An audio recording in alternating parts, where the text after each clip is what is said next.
7 причини да не виждате с контактни лещи за астигматизъм. Първата причина е възможната неправилна ориентация на торичните лещи. Торичните лещи имат специален дизайн, който ги държи в правилна позиция върху окото. Ако лещата е леко завъртяна, зрението ви може да е замъглено. След поставяне в окото, дайте време на лещата да се намести сама чрез няколко мигания. Това отнема около 20-30 секунди. След това време зрението ви вече трябва да е ясно. Ако лещата продължава да се движи и зрението все още не е ясно, посетете контактолог. Офталмологът или оптометристът контактолог може да види маркерите на лещата под биомикроскоп, да прецени с колко градуса са ротирани и да изчисли стойностите на правилните лещи. Втората възможна причина е неправилна рецепта за контактни лещи. Точната рецепта е от съществено значение за ясното зрение с лещи за астигматизъм. Дори малка грешка в параметрите, като цилиндър или ос, може да доведе до замъглено зрение.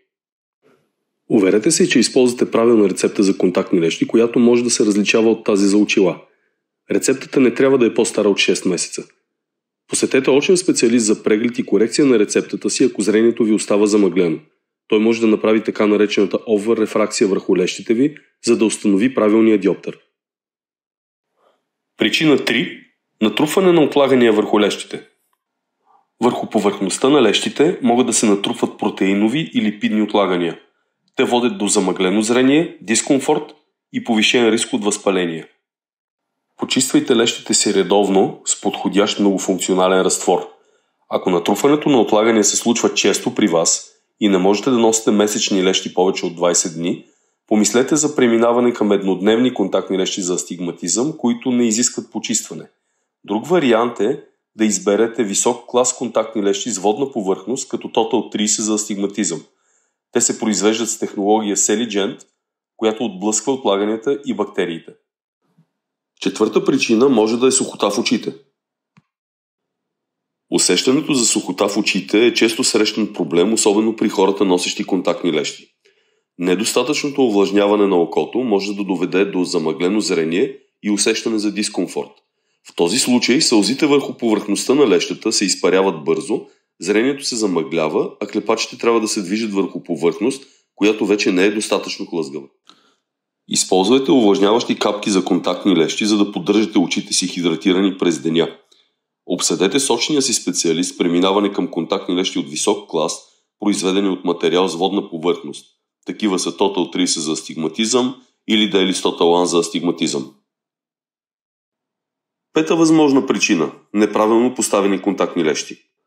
Ако лещите са неправилно поставени или обърнати както на долната картинка, зрението може да бъде замъглено.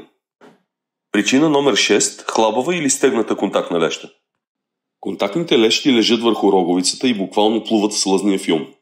При всяко мигане клепачите ги притискат, а при отваряне ги отпускат. Така, сълзите между лещата и роговицата се подменят с нови.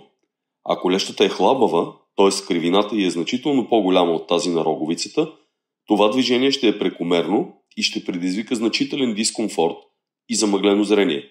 От друга страна, ако лещата е стегната, т.е. кривината й е значително по-малка от тази на роговицата, тя няма да се движи достатъчно и сълзите между лещата и роговицата няма да се обменят.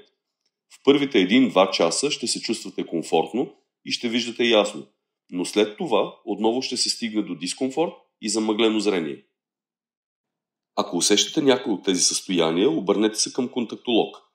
Той ще оцени подвижността и центрацията на лещата и ще препоръча леща с различни диаметър и кривина, ако се налага. Ето, че стигнахме и до седмата причина – неправилно преизчисление на рецепта за очила към рецепта за контактни лещи. Вероятно сте чували, че диоптрите в рецептата за лещи са винаги малко по-ниски от тези при очилата. Изобщо не е толкова просто. Да, понякога са по-ниски, с 0,25 диоптера, понякога с половин диоптер, с 0,75, с 1 диоптер и дори повече. В някои случаи обаче диоптрите за контактни лещи трябва да са по-високи от диоптрите за очила със същите стойности, които изброихме преди малко. А най-често дори не се налага да правим никаква промяна. Грешното преизчисление или излишното преизчисление може да е причина за неоптимално зрение. Усещате сякаш малко не ви достига. Ако разпознавате проблема си в причина номер 7, обърнете се към контактолог. Той има достъп до калкулаторите на производителите или дори достатъчен опит, за да се справи без тях. Замъгленото зрение с контактни лещи за астигматизъм може да се дължи на комбинация от изброените причини, но с правилна грижа и навременна консултация с очен специалист, проблемите могат да бъдат лесно решени. Посетете Lensin.bg и се възползвайте от богатия ни избор на контактни лещи и почистващи разтвори. Ако се нуждаете от повече информация, свържете се с екипа на Lensin. Можете да намерите контакти на Lensin.bg.